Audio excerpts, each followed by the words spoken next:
Hello, everyone. Welcome to Telling Tales. We make atmospheric tabletop role playing games and we stream them for you here on Twitch. Yeah, hi. Hope you're doing well. This is the latest episode of our kind of flagship series, I suppose, Symbaroum.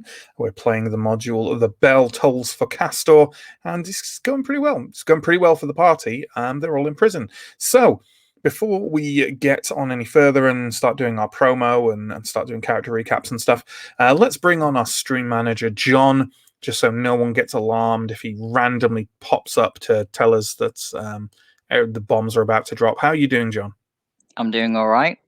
All right, all right. You seem very guarded and scared, even though we do this literally every week. I'm permanently guarded and scared. It's a good way to be.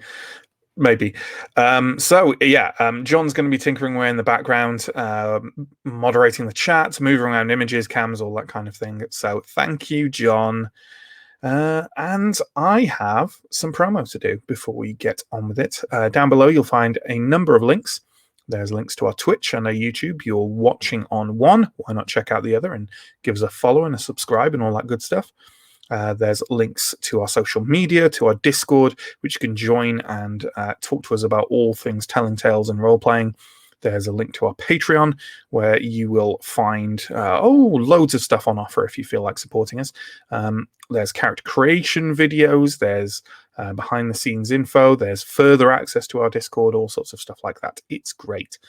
We also run two other weekly role-playing campaigns. On Mondays, we run Call of Cthulhu, although not next Monday. And on Tuesday, we run Vampire the Masquerade 5th edition.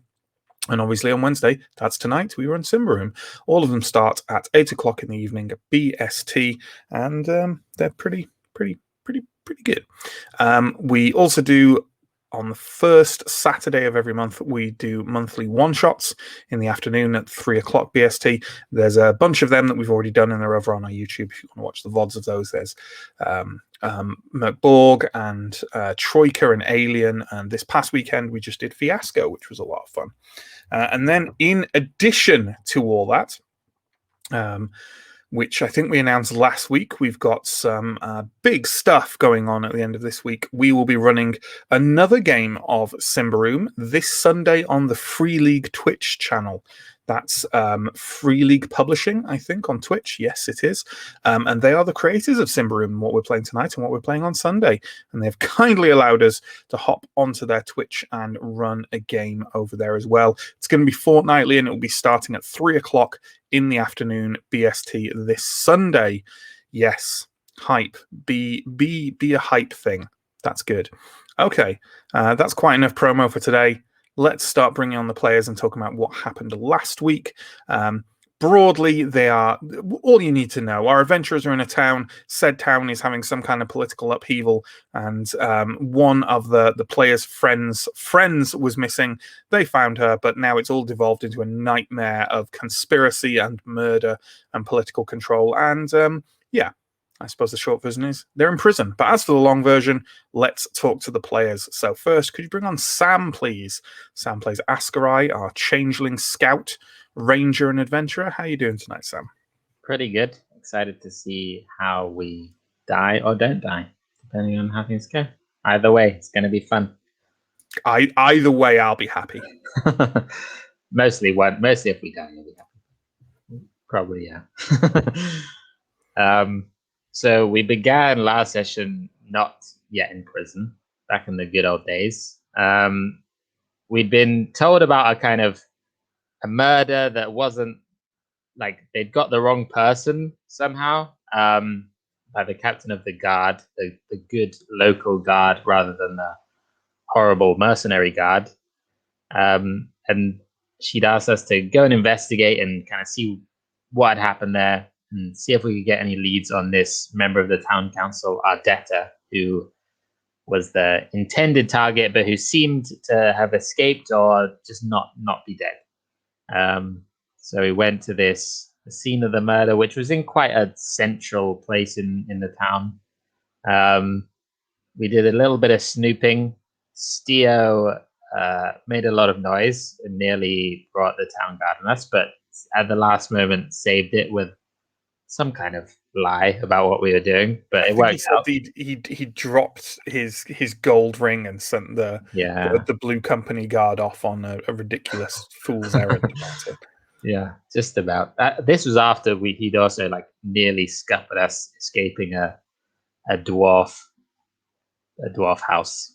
But anyway, Yeah, he had exciting roles last week. yeah. So we found some kind of blood spatters in the area. I think we found one large pool of blood, or like the remains of a pool of blood, which we seem to think were the actual person who died, and then a smaller pool of blood kind of leading down an alleyway. So we followed the trail of this blood through the town, heading south, and eventually it led straight to the inn that we had been staying at, which was worrying, but also kind of a good thing. And in that inn, we did, in fact, find, after a bit of talking with the manager and stuff, we did find our debtor. You did indeed, and to tell us about what was going on with our debtor and what happened after that, let's bring on our second player, Chris. Chris plays Steo, our resident curmudgeon and former infantryman, and now sometime city guard. How you doing, Chris? Yeah, I'm doing fine. Steve's unhappy. But once we discovered Ardetta, one of the surviving members of the council, who was supposed to have been killed and was mismarked by who I assume is the Blue Company, but might also be this other scary band of assassins. Was staying not only in the same inn as us, but in the room opposite ours. So we went and got an audience with her and had a discussion about what was going on. Honestly, she wasn't too aware of what was of the overall plot, but helped us kind of strike a few names off the list and gave us a another list of people we wanted to talk to. As we were about to finish and move on for maybe a nice dinner and a relaxing chat by the fireside, a huge commotion broke out on the ground floor of the pub. Expecting the worst, we dove out of Ardetta's room and kind of made ready to defend the hallway at all costs. And then the death tube started, and kind of 3x3, these Blue Company mercs, sellswords, stabby, sketchy people came up the stairs and into the waiting arms of my spear, and I think we dispatched a fair number of them. Did indeed. Before the captain of the Blue Company turned up with a fecking hostage, who was the daughter, the innkeeper's daughter. The innkeeper. Yeah, like a toddler, which Katrin Trudella of the Blue Company seemed perfectly happy to murder if you were not willing to throw down your weapons. Yeah, and Steo was on the fence, but deferred to the rest of the party, and people were kind of like, "No, maybe let's." Yeah, maybe this is a fucking family friendly show. Let's keep it light. So, I think the only other thing I'd add is that I believe Ardetta had also shown you where she had been struck by a knife of one of the assassins and poisoned in some way, and her skin had turned an odd kind of greenish, scaly cast. And I don't think any of you were quite certain of exactly what that pertained to. And then you surrendered. And for how the session ended, let's bring on Mike. Mike plays Antom, our holy man, priestly type, Theurg of Prios, and someone whose roles have been getting better recently. Yeah, some terrible tragedy of rolling is inevitably on the horizon for me. Storing up that ill luck. Yeah. Well, the character of Anton is having some pretty bad luck because he and the rest of the gang were imprisoned under the town hall, I think, in the jail there, by Captain Trudella. And we were thrown into a jail cell with Samuel and Earthons, of course. And in there already were some dwarves. A short time after that, Eliva? Not to intentionally interrupt you, but when you arrived, there was the dwarves, the Buruk family, but there was also a man you haven't seen before in another cell as well. Yes, there was. So a short time after that, a few other people arrived, including Captain Eliva, I think it is, of the Town Watch, and also Father Belago, and a couple of other people from the Sun Church. And then after that, Pegida arrived as well. The three of whom were your prime list of prime suspects for who could possibly have set this up, because according to Dada, these were the three individuals who presented the now unfortunately deceased Sister Gorala's name to be burnt alongside some sorcerers a few years ago. If you're entirely new to this story in this channel, don't worry, it will all make sense. There's just a lot of names right now. And then another name showed up, which was I can never say this name right. Cagliostro. Yeah, Cagliostro. Who showed up, but was not thrown in prison. He showed up as if he was sort of in charge of everything that was going on. And I think I'm remembering this right. I think he wasn't wearing a mask, which he had been wearing when we'd previously seen him. He hadn't been wearing a mask, but he was, when you first met him, although I don't think Anton did, I think Steel met him in the Ordo Magica, the representative of the Ordo Magica on the town council. And when you saw him originally, he was wearing kind of long gloves and a fancy hat and stuff like that. And as he strode along between the jail cells, he kind of tugged the gloves off and lowered the hat. He kind of squatted slightly outside your room to your jail cell to meet all your eyes as you were slumped on the floor. And some things were immediately apparent about him. His hands and forearms are covered in green scales. He has kind of claw-like talons instead of fingers, and much of his forehead and the top of his head is green and scaly as well, and has two protruding small horns from the top of it. I believe the exact words he used were, "Gentlemen, welcome to a new dawn." And that's all ominous. We wrapped it up there. So hope you enjoyed the session. Yes, we'll pick up exactly there. Do any of the three of you have any immediate reaction to this? Just going to look around pretty nervously at everyone else in the room, and not just in our cell, but in other cells as well, and see what reaction other people have. I guess maybe particularly towards the dwarves, see if they have any obvious reaction.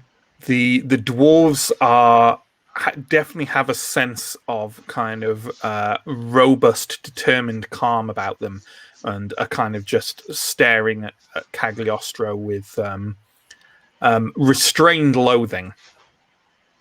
Okay. I think that would probably, maybe not the calmness, but the slightly restrained loathing will probably do me as well. That's fine. Have a bit of that. I will. I am obliged to quip in situations such as this. So I will come out with, did you kill Isocles, or does he still live? I see he gives some of your lads a good scorching. The old man still lives. He's far too valuable to use up in that particular way. Cagliostro kind of stands to his full height, which is not inconsiderable, and sort of gently runs kind of a finger across one horn on his forehead. So, the last thing I expected was meddlers from outside coming in and causing problems for me. Is there anyone in particular you represent?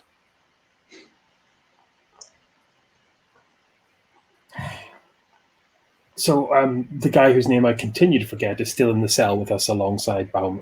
Do you mean Semmel? Semmel, yes. Yes. Were you about to say Balmello? I was about to say Balmello, which is also Balmello's incorrect. been dead for months. Months. Well, not twice over, really, but yeah.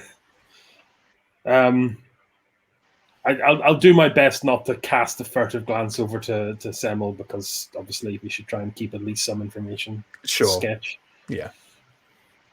I'll just kind of no, we're just traveling adventurers. Like to had some success in Davokar. Thought we'd try and unravel some of the mysteries here as well. Fat lot of good it did us.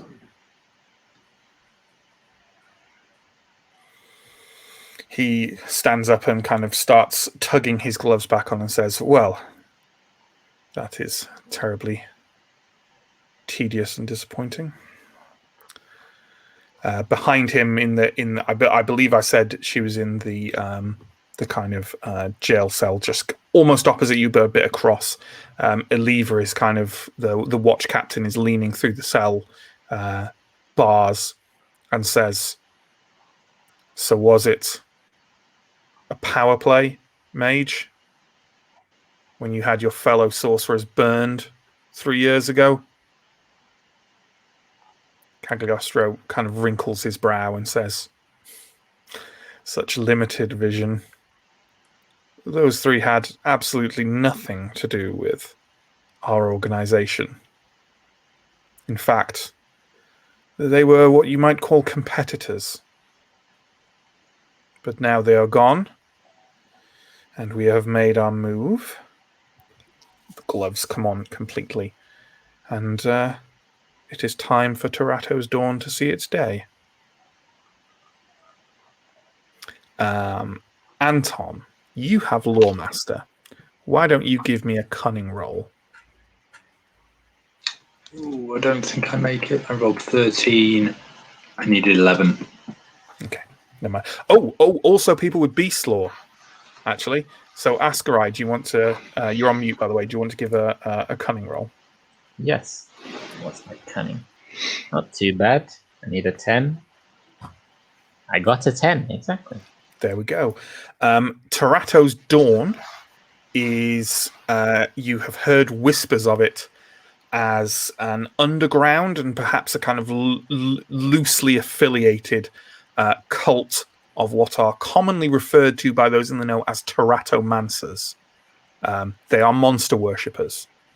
And you believe the central core belief among them is that humanity is ultimately intended to be a servitor race for monstrous beings who came, whose day has perhaps long passed in eons gone, but they wish to bring this order about again.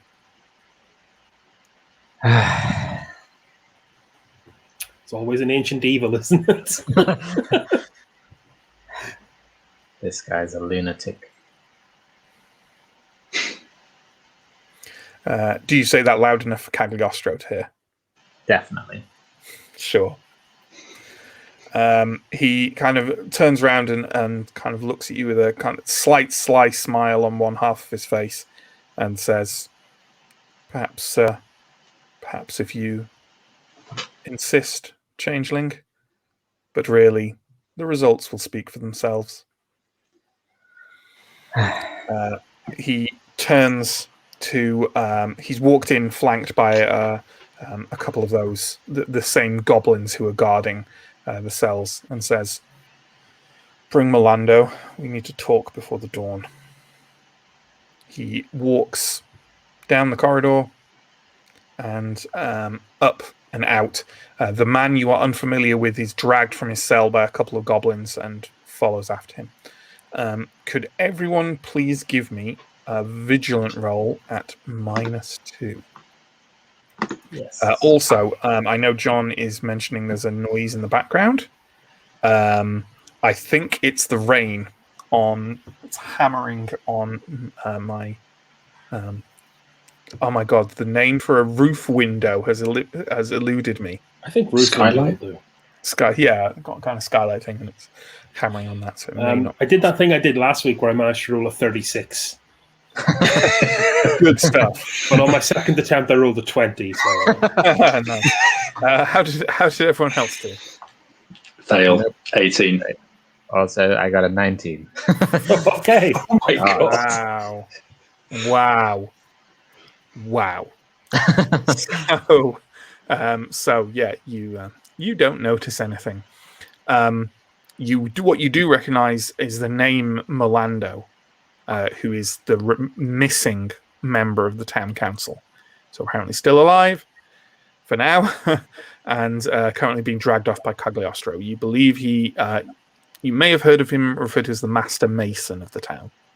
So, for what it's worth, you have been left in this jail cell. As I said, there is the Burrock family of dwarves further down from you. There are Pegida and the Father of the Sun Temple and Eliva in different cells as well.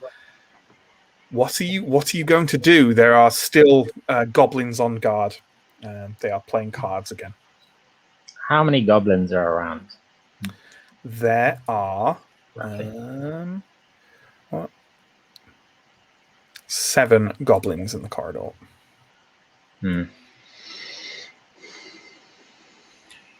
I don't know exactly what Tarato is, but it's bad.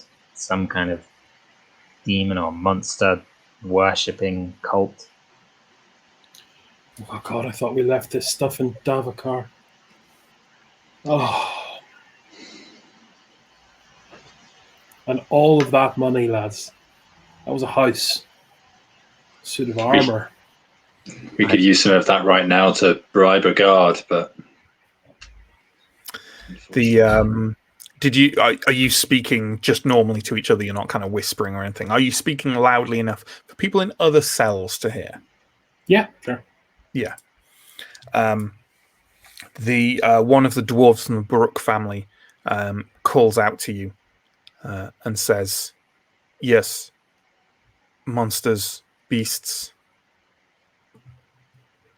They are looking for the worm."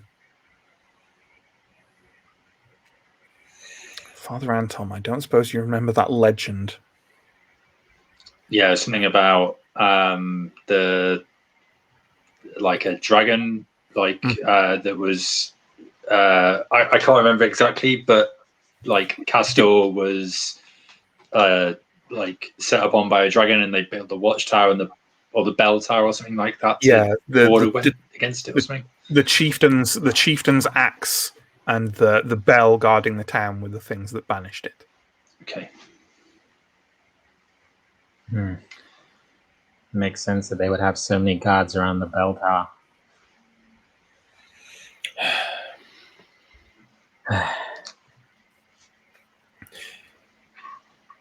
Is there another way into that bell tower? Are you asking the dwarves this? I think I'm making. Yeah, I'm being loud. No. Well, you can climb inside or outside. That is technically 2 ways into the bell tower. Not much good without a way out of this place. It's worth noting that anytime you make kind of a large amount of noise, as you call between yourselves, the goblins kind of hurl invective at you and maybe throw a chicken bone or two, but they're not really being too, conscientious about keeping it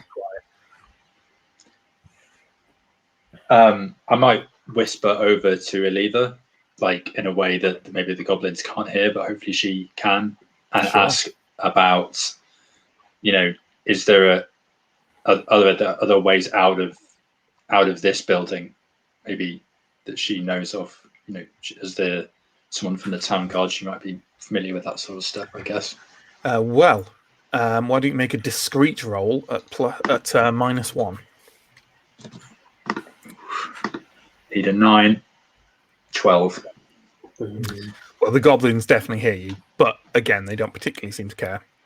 Although I guess the response will be handy for a thing for them not to know. Eliva shrugs and says, if I knew a secret way in here, I would have sent someone in to investigate what was happening days ago.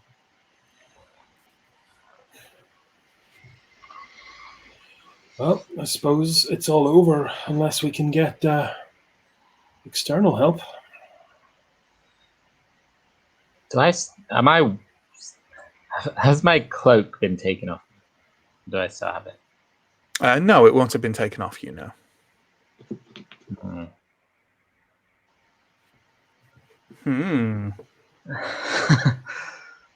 Just trying to let me. Yeah, let's. I feel like I should open up the rules of that cloak and see, Yeah, because it that's does have what- some kind of influencing power, doesn't it? That's what I remember. I don't think you say exactly what it is, but something to that effect. Something that might. Yeah. It can enthrall all listeners with a roll of persuasive against resolute. My persuasive is so bad that might be. It will use one of their upcoming actions to do nothing during the current turn if they have not acted, otherwise during the turn to come. Yeah. Enthrall is not necessarily mind control, unfortunately. And there is a commanding voice thing to assume control of a creature. To say a creature, which I'm assuming doesn't mean like a goblin. I don't know. I think it's meant to be like a beast, maybe. I don't know. I mean, regardless, I guess you could try and ensorcel one of the goblins, but the other 6 goblins might have something to say about that, I suppose. Yeah, true. I'll leave it for now. If we end up in a situation where there's one goblin for any reason, I might attempt it. Sure. And can I just have a look around the cell? Is there anything in here? Is there any? I'm not expecting there to be any like weaknesses or ways out. Sure. But I would still. That is what I would look. Why don't you make me a vigilant roll at -2? Okay. I would need a 13. I got a 5. Okay. You don't spot anything about the cell, but you do spot something. And that something is a small. Well, it's small in general, but it's quite large for a rat, and it is currently scampering around the end of the corridor, and it seems to be engaged in some kind of unusual behavior. It seems to be trying to clear stone, or rather clear soil, from around the edges of a large flagstone in the floor. It also has bright green eyes. Is it at the floor of our cell? Is it in our cell? No, it's at the end of the corridor. Okay.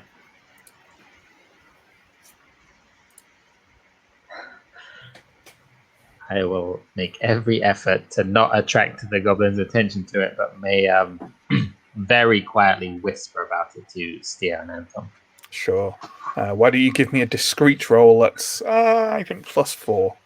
Okay. It basically needs to not be a 20. It's a 2. Hooray. All right, there we go. Almost a critical whisper. Love that song.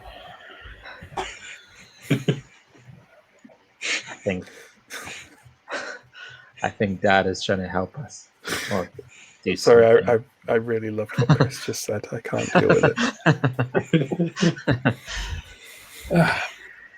It just sounds like a song being sung by a man in the 70s with a large white beard, with one kind of foot up on the chair with a microphone, you know. It was a critical whisper. I'm sorry, I've derailed. Sam, please continue. No, fair enough. Yeah, I think Dad is trying to help us or do something. Kind of gesture to the rat. I'm actually not even going to look at the rat because, like, Steele is well aware that he has screwed up being subtle about things in the last day. So, I think I'm going to go and just make small talk with Semmel, just to distract him from it in case he's like, look. Yeah, sure, pretty much. Yeah, great shout.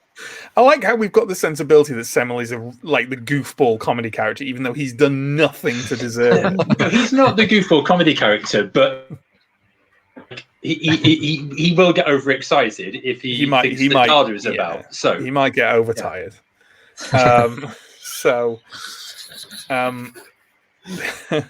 Anyone paying attention will see that the rat is quite diligent about this task, and over the course of the next half an hour or so, clears away most of the soil from around this flagstone. Are any of you taking any action in that time, or are we just kind of raptly watching this? How close to the goblins is this flagstone? Is it at the other end of the corridor? It's at the other end of the corridor. Most of them are kind of about so if we imagine the corridor, your cell is kind of it's a long corridor with a set of stairs at one end and just a dead end at the other. Your cell is on the if you're at the stairs looking down the corridor, is on the left-hand side, about halfway down. And the goblins, and I realised I wasn't answering a question, and the goblins are about a third of the way down, gathered around a little table. And the flagstone is right at the end of the dead end of the corridor. Okay. Are there any, like, stones? Any, like, crumbling bits of brick? Yeah. Or loads of that stuff. This place is gently tumbling down. I might pick up a decent-sized bit of stone surreptitiously, keep it sort of behind my back, just in case something happens. Sure. Yeah. I will do the same. That seems like a great idea. Seems good. About half an hour passes as the rat digs, as I said. About a couple of minutes after that, anyone paying attention to the flagstone will see it just shift up a little bit with a very soft grating noise. I think now's a good time to start a conversation about about something completely different. I will pipe up and ask the dwarves. So we know about the bell. Can you tell us about the axe? The axe was used by a chieftain of this town long ago. It hangs in the town hall above. So we should probably try and retrieve it if we get the opportunity. Eliva has is leaning out of her cell again. She's in a much better state than the others. I mean, Father Belago isn't heavily wounded or anything, but he definitely looks very glum in his cell, and the novices are the same. Pegida is like hunched up against a wall. You think she might just be unconscious.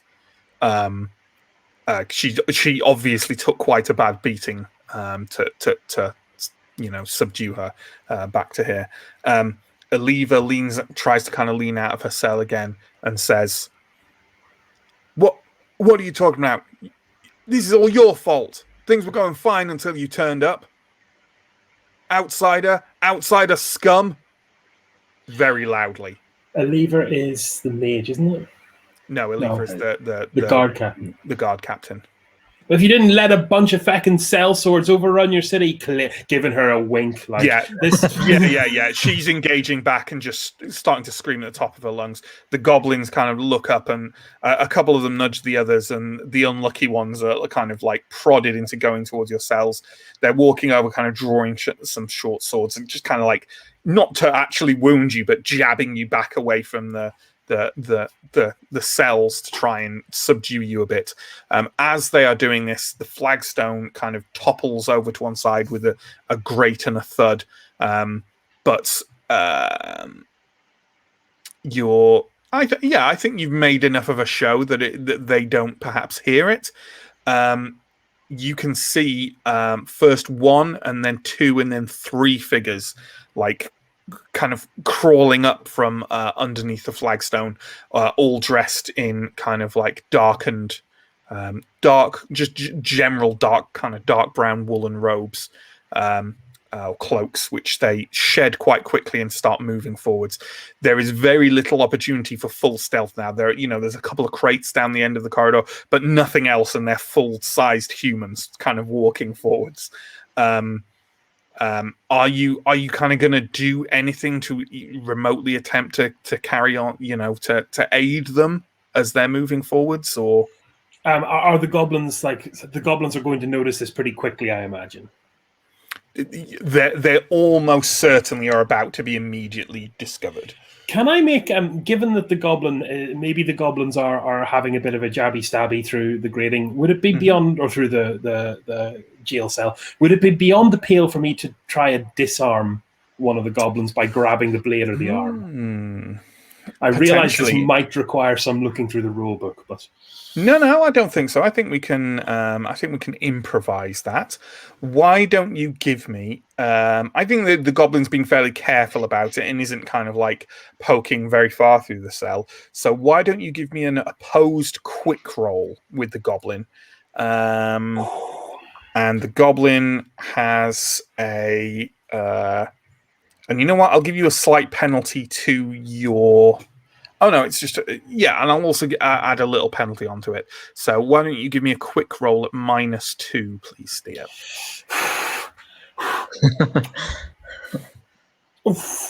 Do I want to spend XP for the drama? For the drama. Do you know what? Feck it, I'll do it. I've got loads of XP. Yeah. Come on, don't fail me now. Oh! Sorry, hang on. So it was -2, yeah? Yeah. That is So exactly what I needed. So your quick is 10. My quick is 10, -2 is 8. All right, yeah. You kind of reach out with a flash, and you grab. Your hand is folded over the goblin's hand, holding the hilt of the short sword. So as we move forward, you can start to kind of like try and wrestle, either restrain the goblin or actually try and wrestle the sword away from the goblin. It's entirely up to you. John's just put the rules for disarming in the thing, but that's disarming in combat, right? So it's an actual combat attack. I think it's fine to do it. Just do it ad hoc as we have. So you see kind of the goblins on the card table have now noticed the figures at the end, and they're kind of calling out and drawing knives and swords and pitching themselves further down the corridor. As the three figures who've come up from underground move forward, they kind of whip their hoods back and start moving very purposefully in various areas of the corridor. The first one of them you notice, because she is coming directly for your jail cell, is Ardetta, the former town treasurer who you met at the Rusty Dragon. She is coming kind of for your cell and is fumbling to kind of open a pouch, and it seems to be drawing out like a little set of tools. Otherwise, striding forwards are the other two. One of them is Dada, who you kind of, and Tom at least immediately recognizes when she throws back the hood. And the others of you can make that assumption when you see her kind of draw twin knives and kind of advance forward, kind of slowly, like turning her wrists around to kind of get the motions flowing for a bit of knife play. The other, none of you immediately recognize, but Anton does after a few moments. It's a man you don't know. He pulls back the hood and drops the cloak behind, and has a kind of very old, kind of an old-fashioned, kind of quite fancy leather armor outfit, which it takes maybe the older of you, especially Steo, it takes you a moment to kind of place where you've seen that kind of outfit before. You have seen it on professional duelists, specifically those from Indaros. And Anton, a moment later, you recognize the slight prematurely graying hair and the half smile on the man's face. You've only seen him masked before, but this you think is almost certainly Tamilo, the priest of the many who you met down below in the catacombs. He does not look like a priest right now. He has one sort of longer sword drawn with a dual fencing dagger, and he's advancing on the goblins with a kind of slight smile on his face, and immediately turns his body to present less of a target. He looks confident. Nice. Nice. So I realize it's not effectively like a massively exact combat, but I feel going into turns would be quite fun here at least. So, John, can you give us some turn initiative, please? Can we have the players? We'll just assume that only a couple of you can get to the front of the cell at one time, so we won't involve Semel and Earthons. They're kind of lurking behind you, kind of desperate to know what's going on. But can we have the 3 players, please? Can we have the Marauders, which is the goblins? And can we have, wherever you think they should go, Darda, Tamilo, and Ardetta and Eliva?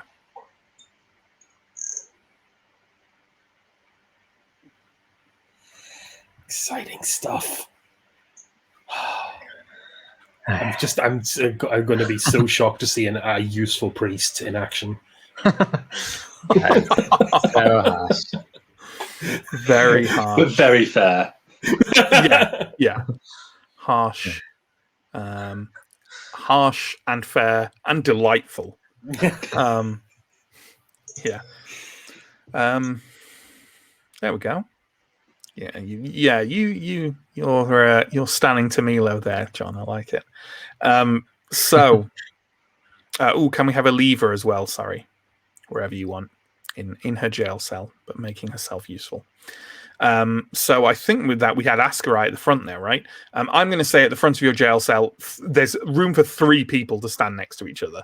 So the 3 of you can be at the front of the jail cell or not, doing whatever you like. So Ascarai, what are you going to be doing? I'm going to dash to the front of the jail cell and start as best I can hitting this goblin with his sword stuck through the kind of cell wall with the rock that I've picked up. Trying to help Steo just like get this sword off him. Yeah, sure. That sounds good. So why don't you give me then? I think he's pretty restrained. Can we have our initiative back up, please, John? There we go. So he has a defense of +4. Oh, they're in crow armor. I guess that's why. Yeah, sure. And I'm going to say it's even worse because he's currently restrained. So why don't you give me a +6? And it'll be accurate, right, for just you bashing someone with a rock. So yeah, I guess so. My accuracy's not great, but +6 is pretty nice. So I rolled a 9. I needed a 15, so I hit him. Great. You dash up to the front. You've got it's not a big rock, it's just like a palm-sized rock, but you kind of thrust your arm through the cell and just kind of clock the goblin in the front of the face, who's kind of he's still got hold of the sword, but he's reeling back, kind of half knocked insensible. Tamilo takes a couple of steps forward. One of the goblins charges him, and he just steps to the side. There's a flick of the dueling dagger, and the goblin kind of spins to the ground, clutching where blood is pumping from a large rent in his throat. Spicy. Very nice. The Marauders pile forwards. There are now 6 of them left alive. One of them is tentatively trying to engage Tamilo with not a happy expression on his face. 2 of them are engaged by the cells, and the other 3 are approaching Darda and kind of circling around her, making strikes. One of them manages to land a kind of cut on her thigh, and she looks a little bit desperate as she's trying to fight them off with her paired knives. Ardetta reaches the bars of your cell and kind of reaches through with what look like a set of lockpicks and says, "I have no idea how to use these. Please tell me one of you do." Gotta be Steo, right?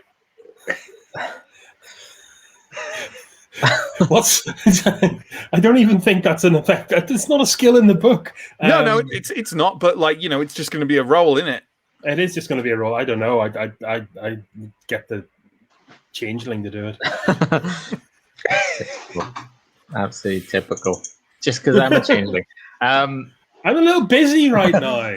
I will, knowing that Anton is almost certainly not the person with this, and Steo's trying to grab a sword of someone, I will grab the lockpick. Sure. Well, we'll have them. You grab it on your next turn, but sure, they are being proffered. Steo, you're next. I'm assuming you're going to try and wrench this sword off this goblin. I am actually, who's now been kind of restrained or battered by... battered a bit, so you're going to get some bonuses to that. So it'll be a strong versus strong roll, and I'm going to give it a +2 for the battering, which actually works out at a +1 because its strong is 11, so which is a -1. So roll your strong at +1. Okay, so I need less than a 14. I got a 14. Oh, never upgrading this phone. So when you said you I needed a 14 and I got a 14. Oh, right, okay. I thought you meant, sorry, because you said less than, I was very confused. You, with a wrench, you pull the short sword off the goblin. The goblin kind of topples back on the floor, kind of only half aware of where it is now. And you have a short sword in your hand. So, nice. Well done. I'm assuming, by the way, obviously you'd have movement actions as well, but I'm assuming no one's running away from the bars or anything. So, yeah. On the other side of the corridor, the goblin that was kind of menacing a lever with a sword kind of whipped round when it became apparent that there were individuals coming down the corridor, and a lever immediately reaches out and just curls her arm around the goblin's neck and just pulls up back. The goblin's kind of lifted about 2 feet off the floor and is just kind of thrashing around desperately trying to get away as a lever strangles it against the bar of the bars of the cell. Dada is attempting to dance in and out of the goblin's range and definitely manages to wound one of them, but not enough right now to fully put herself into safety. Anton, what are you doing? Rocking hand. I'm just going to try and clobber a goblin with it, or grapple. Throw it. None of the goblins are close enough for you to grapple them at this point. Okay, yeah, I'll maybe throw it then. Yeah, would that be quick or just accurate again? I think an accurate roll. Yeah. Which goblin are you throwing it at? There's 3 of them on Dada. There's 1 of them fighting Tamilo. There's 1 of them being strangled by a lever, and there's 1 kind of half knocked out on the floor in front of yourself. Probably one of the ones that's with Dada then. Mm-hmm. Cool. So yeah, just give me an accurate roll, and it's at a +4 because their defense is +4. Okay, so I need 13, 19. Rock unfortunately goes wide. Let's put throwing rocks at goblins on the list of things Anton has flubbed. So, are you doing anything with your movement action? Yeah, will I have seen that Ardet has given the lockpicks to Askar? I know that he's not using them yet, but yeah, maybe I don't know if there's any way that I could sort of put myself in a position where I would be in between Askarai and the lock and some of the goblins. That might be useful. Yeah, sure. You can kind of you can stand next to him, and if any of them come near, kind of try and flail at them or whatever. I'll get another rock as well. Yeah, get another rock. Get yourself a rock. Askarai, it's your turn. We're back around at the beginning. Okay, I'm gonna take these lockpicks and attempt to pick this lock. Sure. That seems like a thing that could be done. So let's just have a quick look at what stat do you think you'd use for picking a lock? I'm really hoping it's discreet, but I mean, discreet seems pretty. It could be. It's quite clearly persuasive, right? You've got to coax that lock into wanting to be opened. Well, discreet says being silent, agile, and discreet. Quick is reflexes, balance, nimbleness, and how fleet-footed you are, which doesn't seem right to me. You know what? I think it's actually accurate because that says hand-eye coordination, precision, and timing. And I think that's what you'd need, right? So I think we'll go with accurate. And I'm perfectly happy. You tell me, how much has Askarai used lockpicks before? Probably some, but he's not a great lockpick. Right? Sure. Well, you know what? I'm feeling generous, and these are pretty crude locks. Why don't you just take a -1? Okay, I will need an 8. Which is, I get a 14. Yeah, you're having no luck at first, so that's fun. Out in front of the cell, Tamillo is engaging the one goblin still fighting him, leery of his colleague's fate. He's kind of just retreating further and further back down the corridor, away from Tamillo as Tamillo advances. So Tamillo doesn't really get a good strike in on him because the goblin's essentially just kind of kiting him further down the corridor. With that in mind, Tamillo takes a step back and thrusts his sword into the side of one of them, engaging Dada. These goblins, not terribly good at fighting as a group. Lucky for us. However, they are quite good at piling on en masse, and Dada is definitely taking a couple of small wounds now and is kind of backing off, desperately trying to block any further attacks. Ardetta is lurking by the cell, just kind of like desperately watching you try and unlock with the lockpicks, not having no kind of general luck with it. Steo, what are you up to, friend? I'm going to encourage. I'm going to have a go. I'm going to encourage Askrai to swap with me, so I'll hand him the short sword and take charge of the lockpicks. Having been a guard for quite some time and a man of some dubious means prior to that, this is something he has done before. Sure. So let's give you a flat roll on this. So just a straight up accurate roll. Cool. That is a 15. Let's hope I can beat it. A 4. Nice. There we go. There is a clunk and a click, and the door swings open. You still have a movement action left. Do you want to take it? What is the... I would love to open another lock. Who is... you can definitely get into position to do that. Yeah. Can I get to the dwarves' cell without... Yeah, you can dash alongside. Like the one goblin is very concerned with not being killed by Tamillo, so you don't imagine will react to you, and the other two are attempting to get Dada. So you think you can kind of just dash along, and you dash along, and you're now outside the Buruk family cell. They're all gathered, kind of silently and calmly watching the events outside. At the front of them is an older female dwarf with iron grey hair and very elaborate facial tattoos, who is kind of peering very keenly at the goblin closest to them, which is the one that backed away from Tamillo, and is muttering something that you can kind of hear just on the edge of your hearing, soft and musical under her breath. Next, we have Eliva. Eliva is carrying on strangling this goblin, whose heels are now kind of kicking desperately against the jail cell bars, and it has kind of a knife in its hand, and it's desperately trying to stab her through the bars. It's mostly clanging against them, but it's definitely kind of caught her at like an unpleasant-looking gash along her hip. But she's paying no attention to that and is just kind of heaving back with a rictus of desperation and determination on her face. Dada closes with one of the two goblins she's fighting and manages to plant a dagger in its chest, and then turns to face the one remaining. So now one is facing Tamillo, one is facing Dada, and there's one kind of unconscious in front of your cell and one being strangled by a lever. Anton, what are you doing? The jail cell door is open.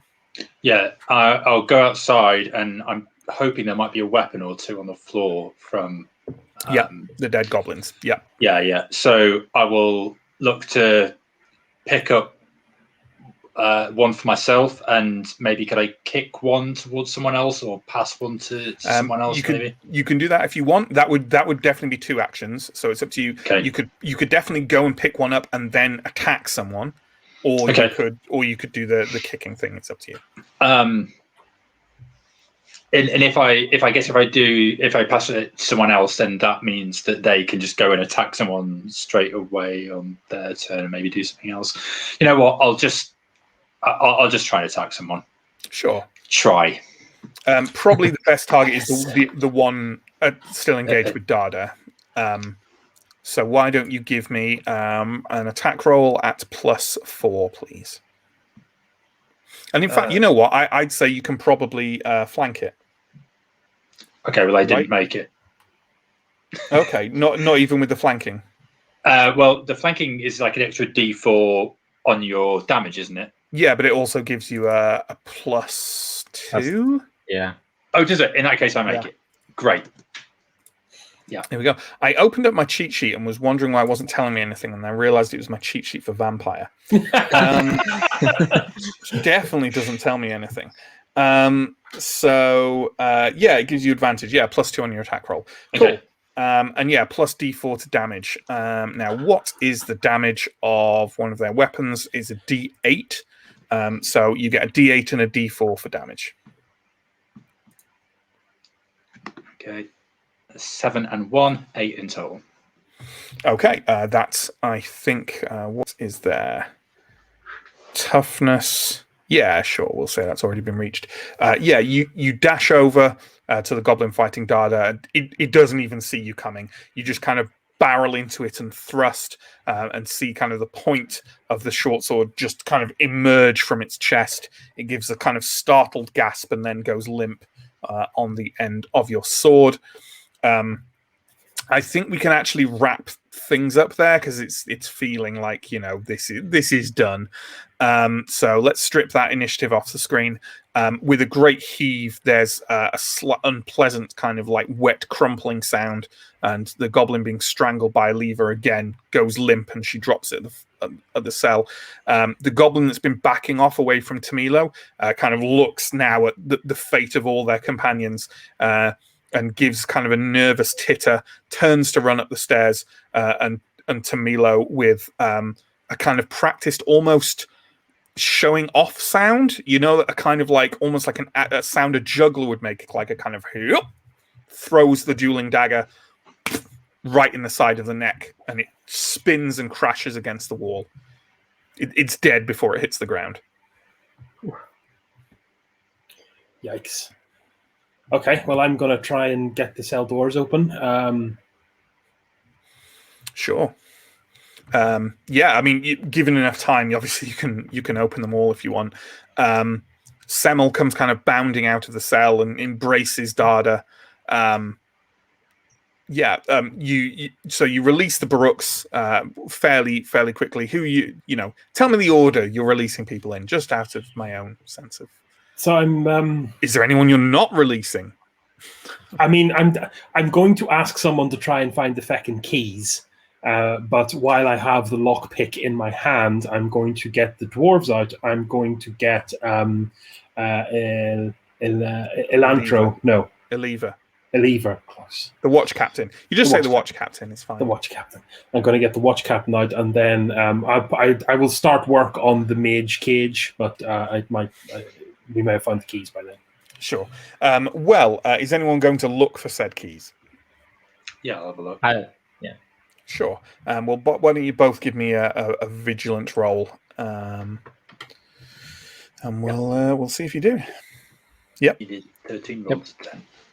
Yep. Cool. Well, Antom's already out there. Let's say Antom finds him first. Yeah. You pat down a couple of the dead goblins on the ground and find a set of ringed keys, which are obviously for the different cells. It takes a moment to kind of try each of them in the different cell doors, but then I'm assuming, are we letting everyone out? I kind of can't think of a reason why you wouldn't, but yeah, I'm probably doing a Medicus roll for Pegida as well. Sure. Give me that roll then. 3. Yeah, I made it. Yeah. Okay. Sure. So everyone is kind of coming out themselves, kind of generally muttering. So obviously, some of them know each other and they're kind of talking to each other. The watch captain is talking to the first Theurg.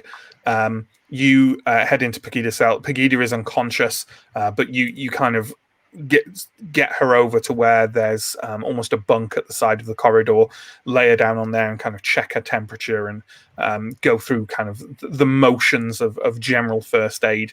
And before long, her eyes are blinking and she's coming to.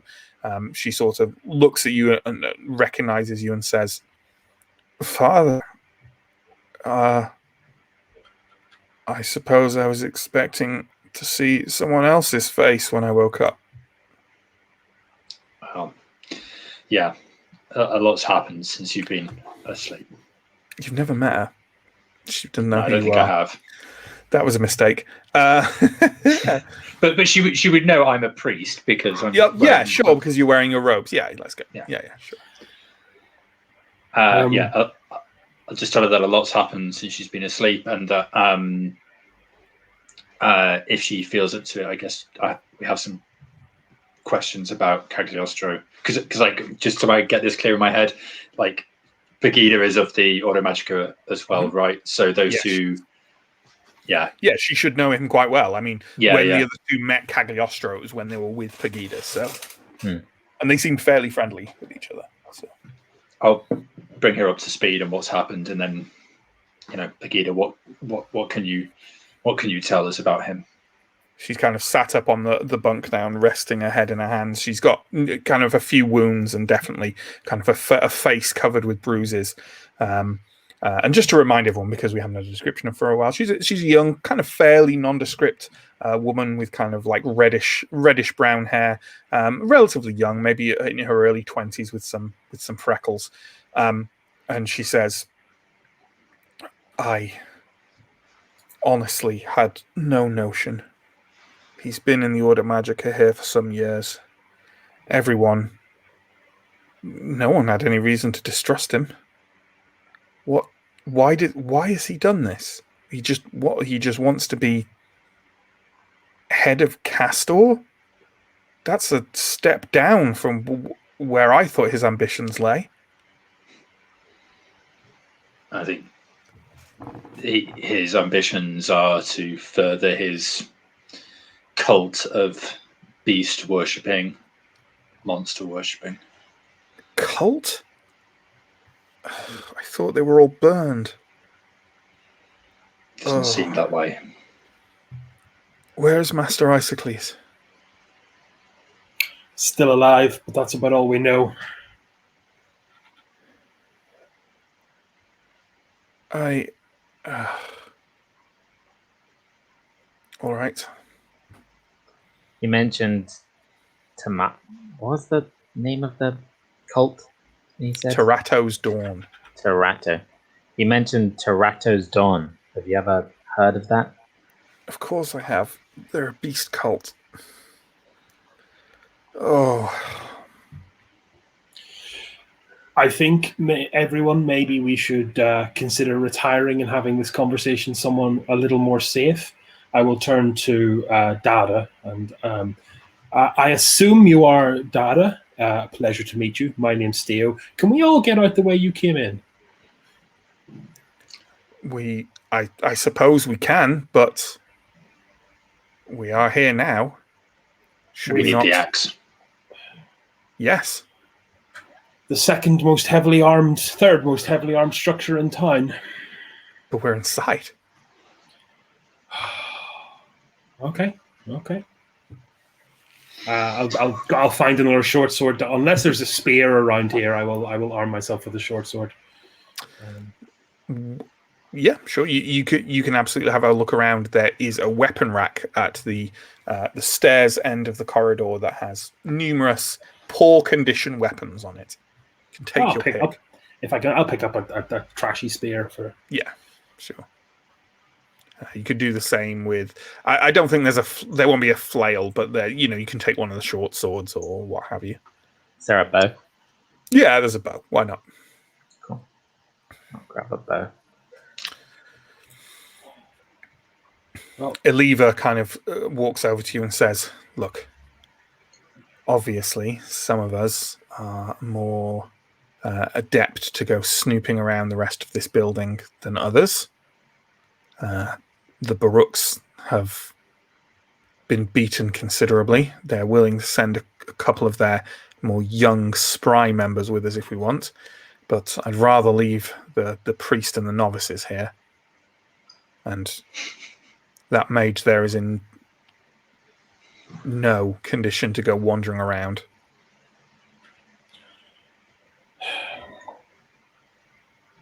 Should I stay here and keep a look on them? No. I think we might need everyone we have, don't you? I've stopped thinking tactically about situations where I start in a jail. Let's see where this day takes us, I suppose. So is the idea everyone who is willing to go and willing to pick up a weapon is going to head up those stairs and see what's up there? Yeah. Sorry, go ahead. Can I use or try to use shapeshifter to look like a guard with a blue thingy on me? Absolutely. Second use of that skill. Can you use it to change your clothes? Yeah, you can use it to. Yeah, because it's not. Is the idea it's not actually shape shifting? It's just like an illusion. Yeah. Yeah, the false shape, the form, appearance, voice, and clothes of another creature, not a specific individual. So, cool. Sure. Do you have to make any kind of roll? I do. I have to roll against Resolute, so may not pan out, but I'll give it a go. I'll need an 11. I rolled a 20. Oh my god. Okay. The clown shoes. You immediately take on the form of Cagliostro, and Darla goes, "Oh my god!" No. Yeah. You're. It's not going to happen. Must be tired. You have spent the night in a jail cell. Yeah. So the group of you, and I think that will be kind of Darda, Tamilo, who kind of gives a nod and a smile and a quick wink to Anton as he kind of is drawing the dagger with an unpleasant, wet, meaty sound from the neck of the goblin he threw it into. So yeah, Darda, Tamilo, Eliva. Is that going to be everyone who's with you? And Urfons and Samel as well are going to go with you. Let's not forget them again. Yeah, it's a rough set of stone steps up to the main floor of the town hall. You all cautiously creep up there. Why doesn't everyone give me a discreet roll? Can I just go at the very back of the group? Just make Sure, it abundantly clear. Just to I see rolled a how. 1. You know, Oh. I got a 10, which makes it. Steo?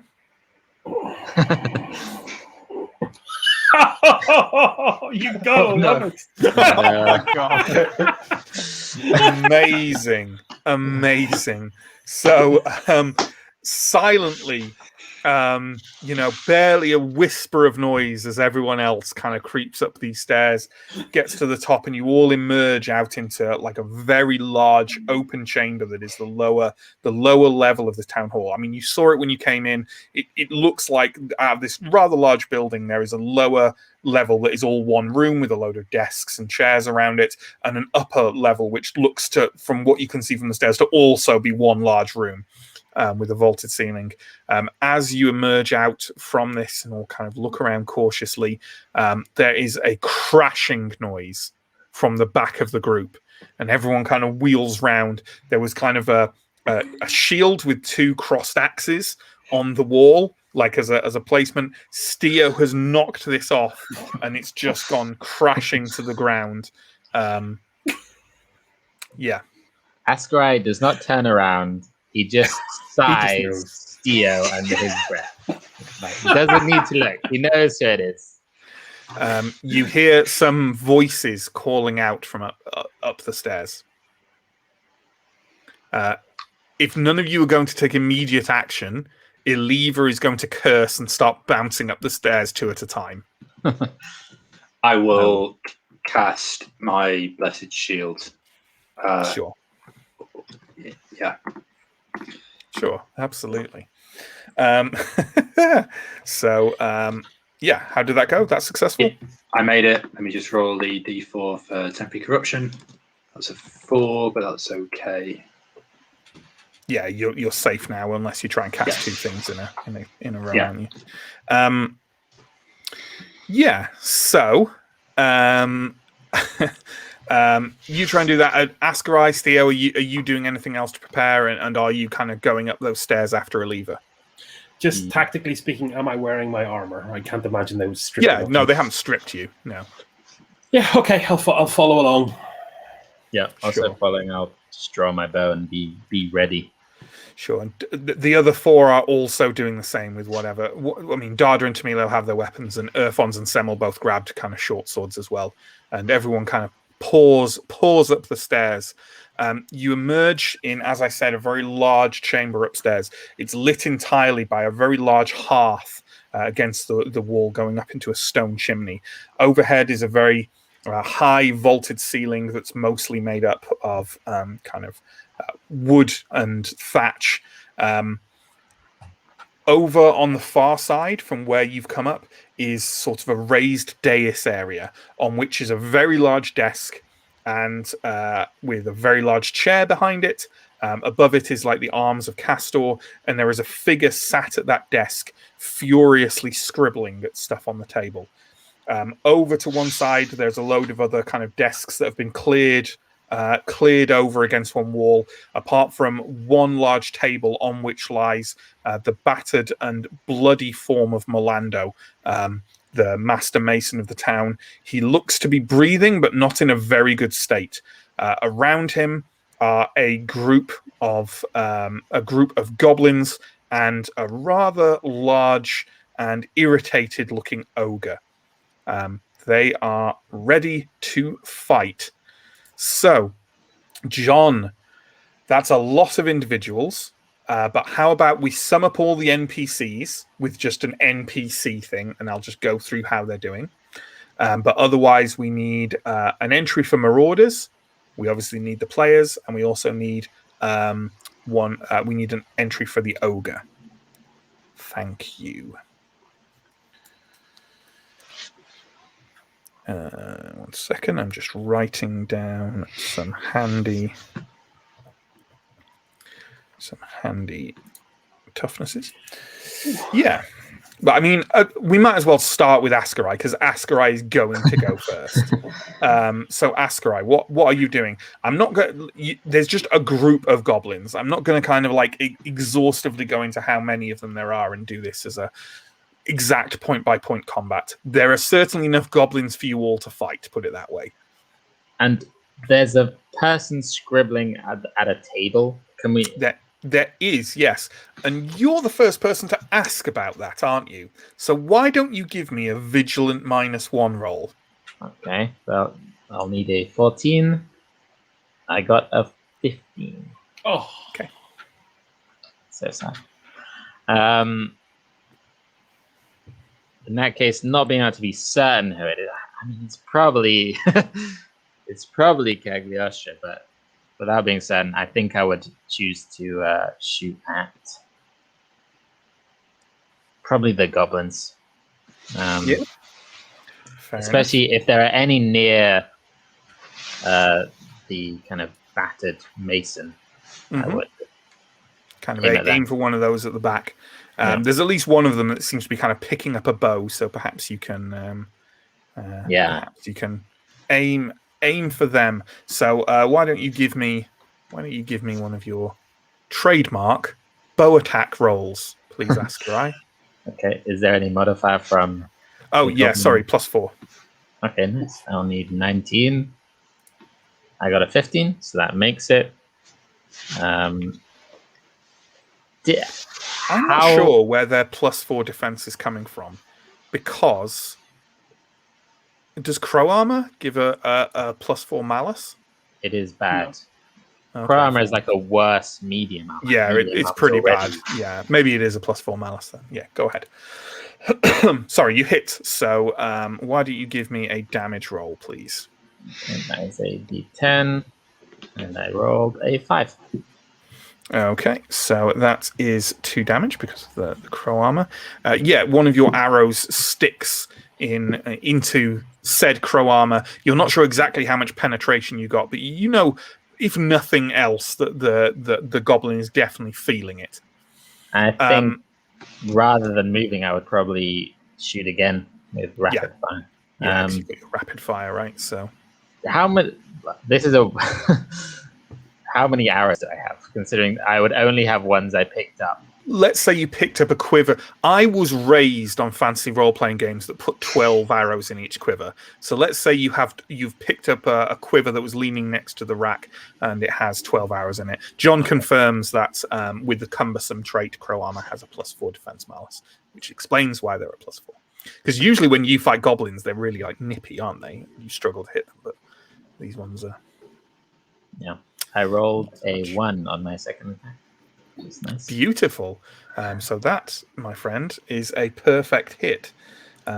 So that means you get plus a d6 to your damage roll. Nice. So it's a d10 and a d6. I got 7 damage. Not bad. Not bad. So 7 damage modified by the crow armor. Yeah, another arrow sprouts from the goblin's shoulder. They're reeling back now. You think you've definitely got their attention, but they're still up and fighting. Cool. So next we have the ogre. The ogre is going to draw a rather large 2-handed hammer, which was hanging on its back, and charges forward towards the people who are at the front of the party, which I'm going to guess, because Steer, you said you're at the back. Normally you'd be kind of at the front, but you said you were at the back when you knocked the thing to the floor, right? So I think Eliva and Tamilo and Dada are going to be kind of at the front, and it's charging among them, kind of swinging out wildly, and it kind of manages to catch Eliva a rather heavy blow on the side, and she reels off and kind of crashes into one of the desks against the wall. She's definitely kind of all right in the broadest sense, but is kind of struggling to pick herself back up. And then we have the Marauders. So I'm going to send one of them forward each to engage you, and one of them is going to fire an arrow at Askarai. Let's deal with that one first, right? Let's deal with the long-range one first. So why don't you make me a defense roll, please, Askarai, with no modifier. No modifier at all.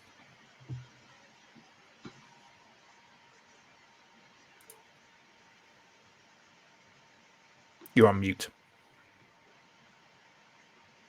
I did not make my defense right. I needed a 15. I got a 17. Cool. Give me an armor roll, please. It's 2d4, and I got 4 total. Oh yeah, because you get the d4 for the cloak, right? Your lindworm scale cloak. Sorry, how much did you get? Sorry, 4? Yeah, 4 total. Okay, that's all you need. So you feel, again, you're starting to get used to the sensation of arrows and stuff shattering against this lindworm cloak. And I think it's a sensation it's fair to say you could get used to. Yeah, I'm liking it more and more. Yeah, absolutely. So let's deal with the individual running it. Antom first, because with Steo, we're going to have to do a whole automatic attack and defense and stuff. You make it sound like it's bad. No, it's just onerous, Chris. Yeah, just a flat defense roll, please, Anton. Oof, no. Nope. Needed 5 from 17. Then give me an armor roll, and don't forget your blessed shield.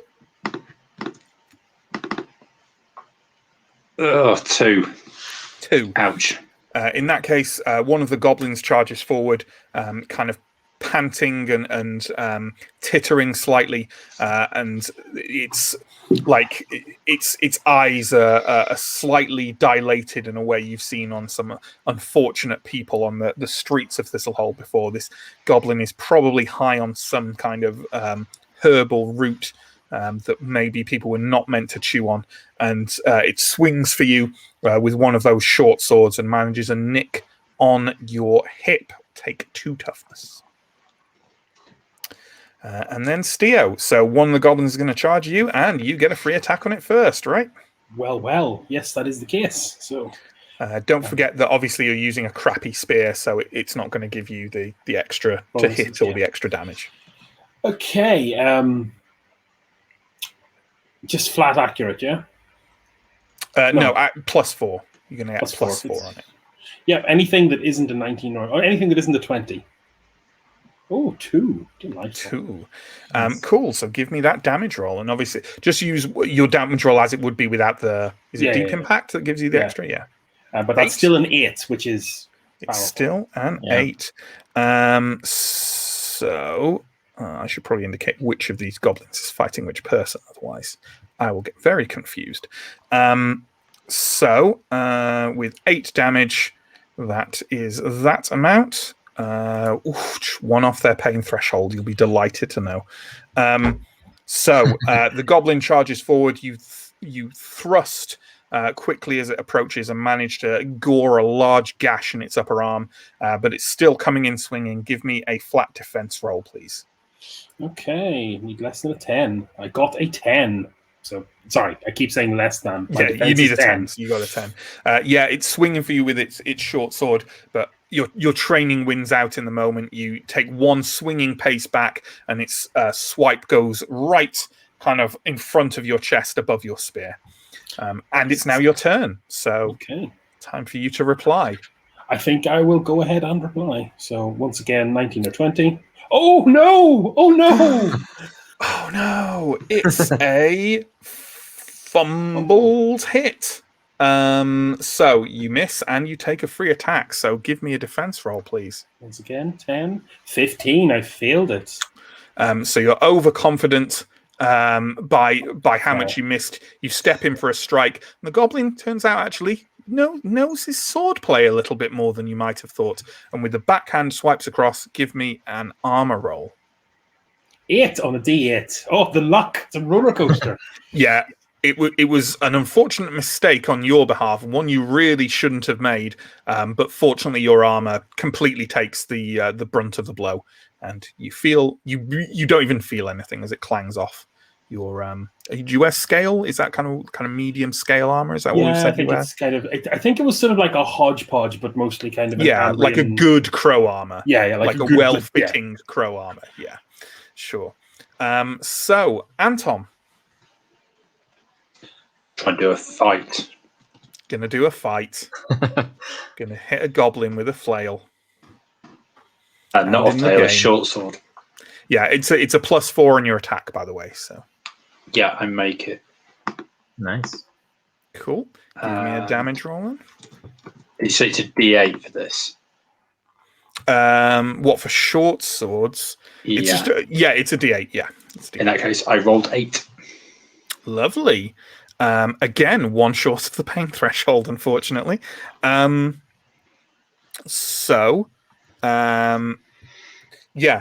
goblins come at you, clearly thinking you're easy pickings.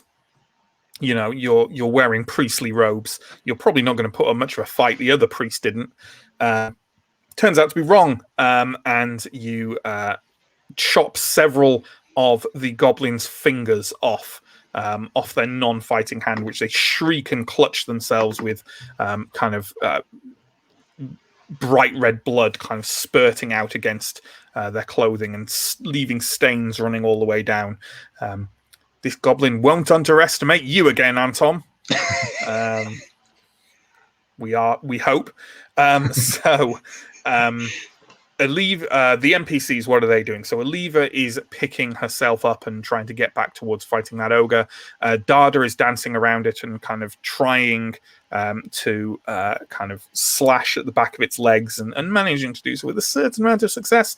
Tamilo has kind of dropped his dueling stance faced with this ogre and is just kind of like weaving back and forth, desperately trying to thrust under the creature's reach. You can't see where Semel is, but you hear kind of the sounds of someone kind of like desperately fighting behind you. And Urfon's, without his huge kind of long sword, is a little bit out of his depth for his usual incredible fighting prowess. You see the goblin off on one side kind of fighting off 2 other goblins with a paired set of short swords that he's picked up from somewhere. He's definitely holding his own, and you'd be surprised if those goblins are going to walk away. But he's not the usual spinning, glittering arc of death without his long blade. So back around to Askarai. I'm going to continue shooting at this goblin with a bow. Mm-hmm. So there can only be one. And it's gonna be me. Yeah, that was that film Highlander where they all engaged in bow fights. Exactly. Until one of them managed to decapitate the other with an arrow. That's what I'm about to do to this goblin, man. Yeah. I rolled a 12 on my first attack, so that's a hit. Mm-hmm. My damage is a d10. I got a 7. Pretty good. Pretty good. You leave another arrow in the creature's belly, and it's reeling backwards now. You get the definitive sense that it's about to go down, but it's still kind of like desperately kind of trying to draw another arrow up against you. I assume you're going to rapid fire another one into it. I definitely am. Sure. I rolled a 20. So that desperate arrow that it's drawing back is going to find its way to you. Why don't you give me a defense roll? Okay, I need 13. I got 13, so yeah. I don't get. It's not a very impressive shot it makes, as it's clearly on its last legs, and you step to one side and the arrow goes flying past you. As for the ogre, it's going to reach around, grab Dada by the ankle, and sling her across the room, where she sort of crashes against that raised dais, where the figure is desperately scribbling something on the desk. It's definitely managing to slowly lob these companions of yours out of the fight. So, background to the Marauders, and you have one facing you each. Another arrow is going to come Askarai's way, so why don't you give me a defense roll? Okay. I need 13 again. I got a 17, so I don't make it. Give me an armor roll then, please. I got a 6. Okay. The shrill, brittle sound of an arrow breaking apart against. Is it called the Cloak of Hagramore? I think it's something maybe Haganor. The Haganor skin. Yeah. Haganor skin. Yeah. Good times. So let's go for Antom's next. Antom, give me a defense roll, please. I make it. There we go. This goblin is being a lot more cautious now that you've lopped off a few of its fingers, and its strike is in fact too cautious to get anywhere near you. Steo, give me a defense roll, please. I made it 9 for 10. Yeah, you outclass this individual. This is a brute. They're clearly other sellswords, and you outclass this goblin considerably. And it's your turn, so why don't you give me an attack roll if you want to attack it? Maybe you want to make friends. Yeah, well, I'd love to, but they don't seem to like me. Anyway, that's a 10, so that is a hit. Cool. Give me a damage roll then, please. And that's a full-on 10. A full-on 10.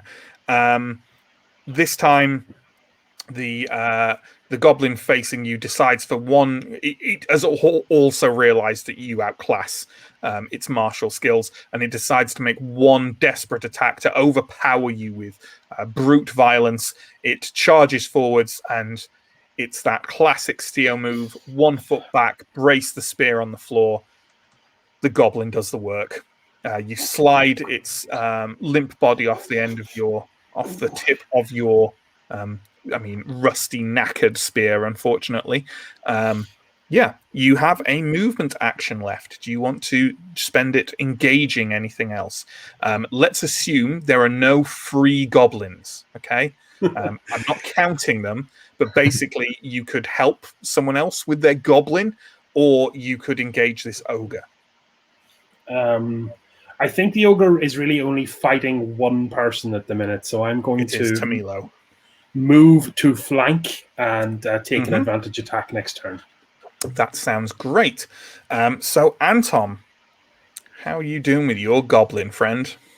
Try and finish him off. Did not finish him off. Rolled 19. Okay, so your flail goes wide on this strike, probably because it's backing off so much away from you. It's really not happy that you took its fingers off. So, how are the NPCs doing? Eleva is kind of like slowly stumbling back towards the ogre, kind of shaking her head loose of cobwebs.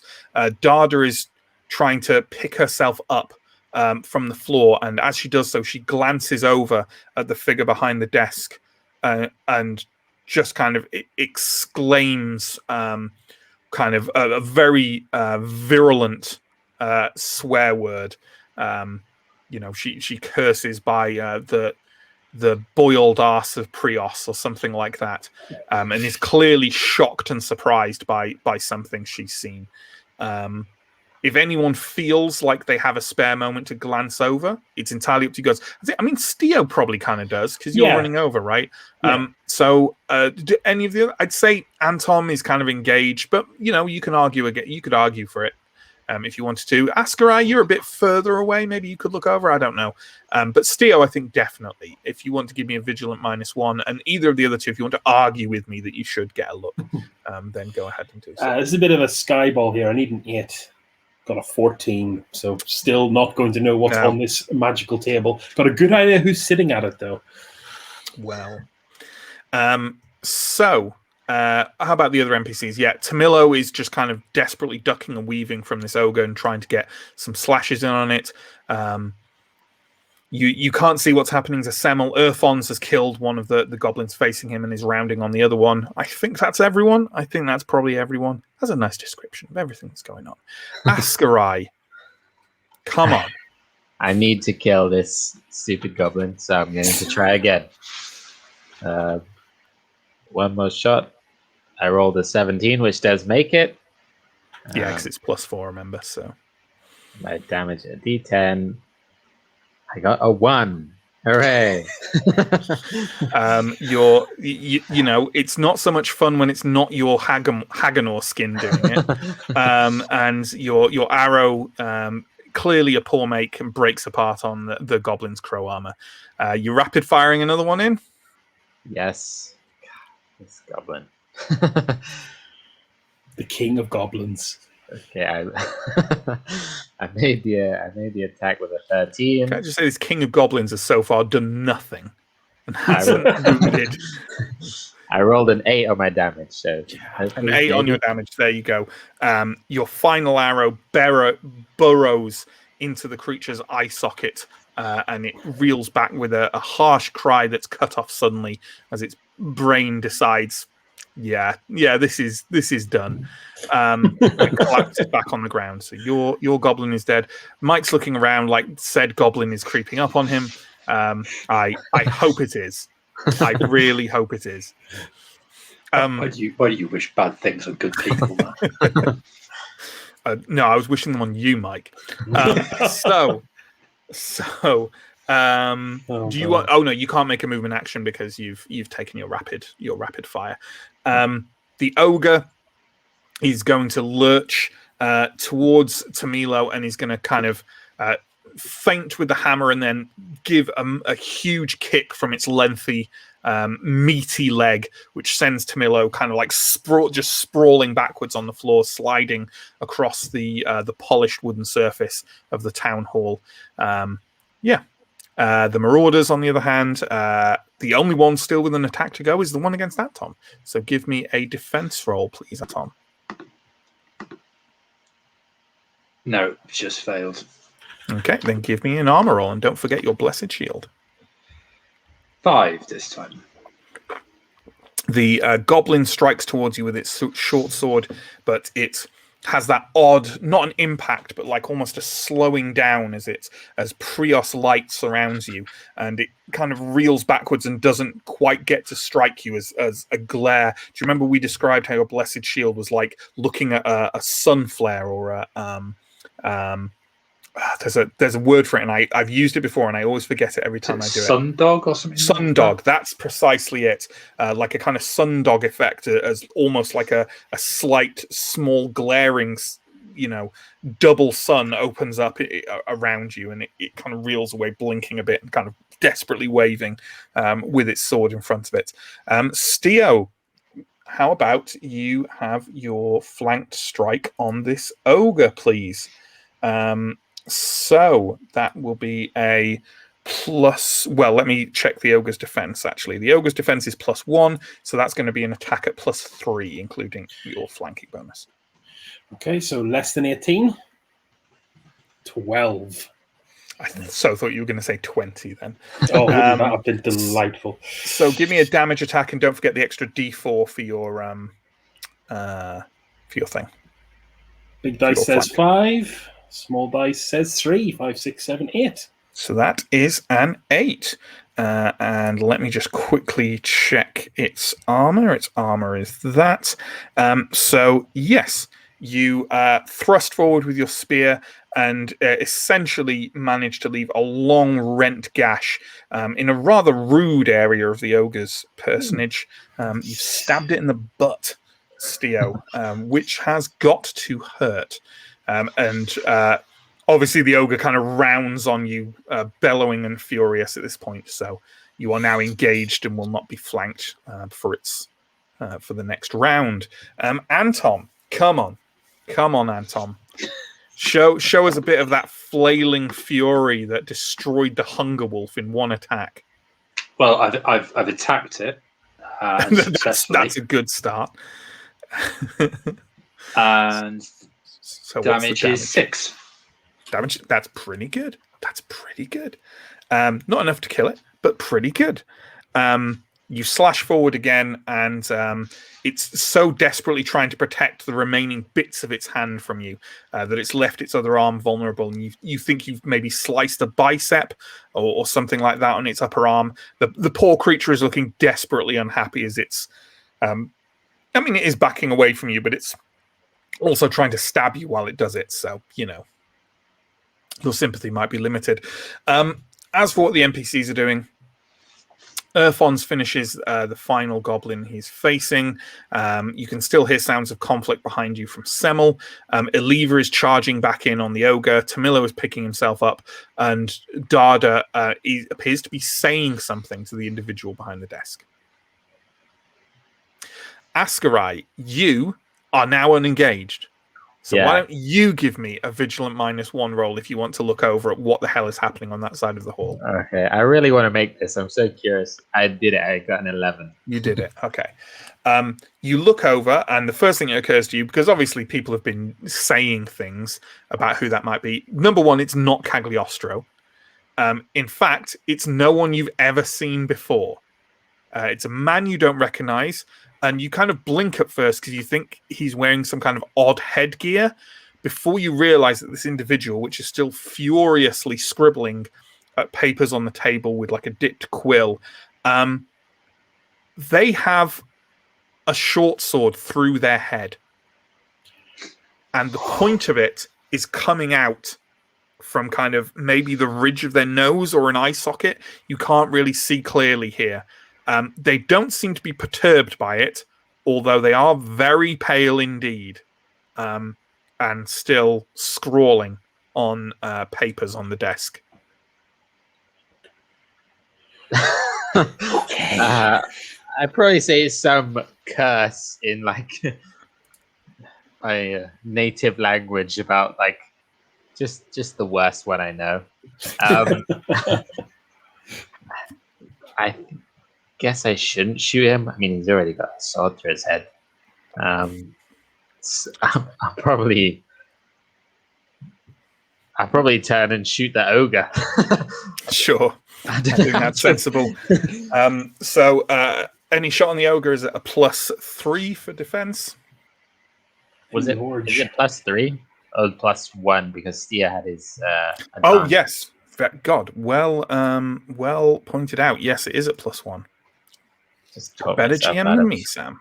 Bloody two points there. Okay, I got a 16, which just makes it. Nice. Let's give me that damage roll. D10. I rolled a 6. Okay. Your arrow kind of cuts a line. It doesn't kind of impact into the ogre, but certainly scores a line across their shoulder in a stinging wound. Are you going to take a movement action, or are you just going to rapid fire another arrow into it? I'm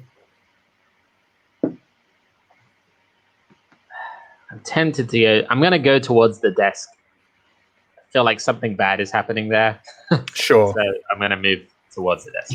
Something bad is happening here. Sure. Yeah.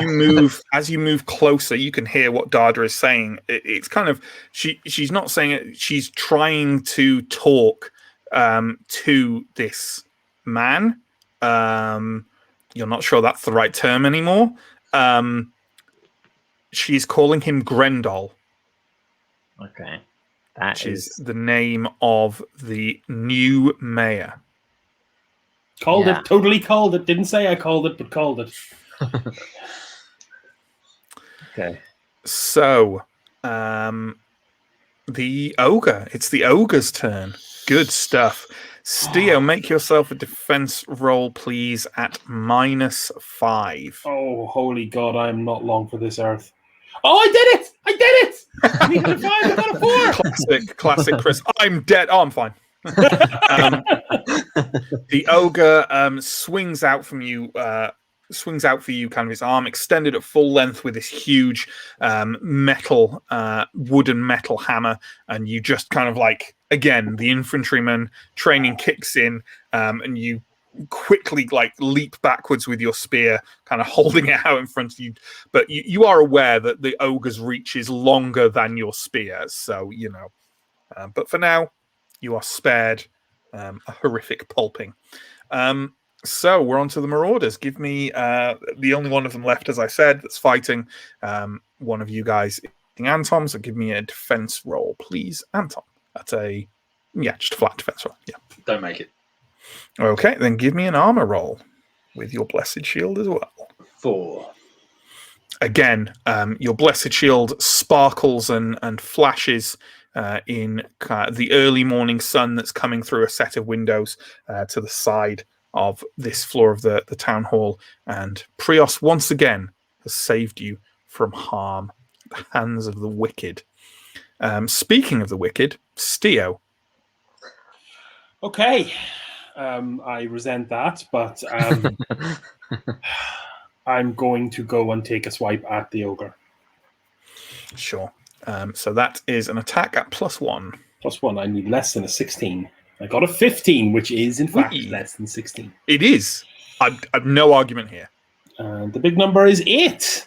Good D10s tonight. It's not too shabby. So you thrust forward with your spear, and it briefly sinks in to the ogre's shoulder, and you see the tip come out on the other side as it roars and pulls and kind of yanks itself back off it. It's looking quite bloody and battered now. So Anton, once again. This is my Everest. Once again, with Anton, Theurg, Renegade Master. What did you say it was? A +4? It's a +4 to hit, yeah. Yeah, I don't make it. Good stuff. So Prios might be keeping you safe from harm, but he's not helping you deliver any. So you and the goblin carry on circling around each other. Let's go back to the NPCs. Tamilo and Oliva have charged back into this ogre now and are kind of thrashing around at the back of it, kind of desperately trying to drag its attention away from Steo and leaving it with cuts all along its back and its legs. But for now, the creature is still standing. You see Earthon's run back towards the stairs, and let's say Anton is close enough at the corner of your eye. You see Semmel, who's kind of backed up against a wall and is kind of like holding one arm, or like bunching one arm up against him, which is kind of flowing blood all the way down it. You see Earthon's kind of tackle into the goblin fighting him, and they both go kind of tumbling down the stairs. Dada, for her part, has stepped up on the dais and is like talking further to Grendel. She reaches out and kind of like tries to grasp his hand, and with a kind of burbling, gurgling cry, the creature that was Grendel heaves to its feet and leaps across the desk at her. That's bad. That is bad. It's pretty bad. Askarai.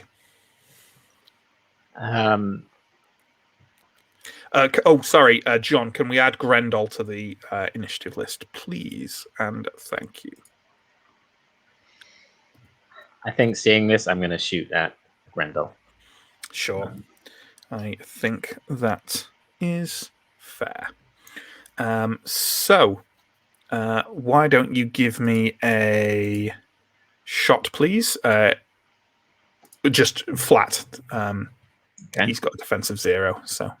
I need 15. I got a 6. Nice.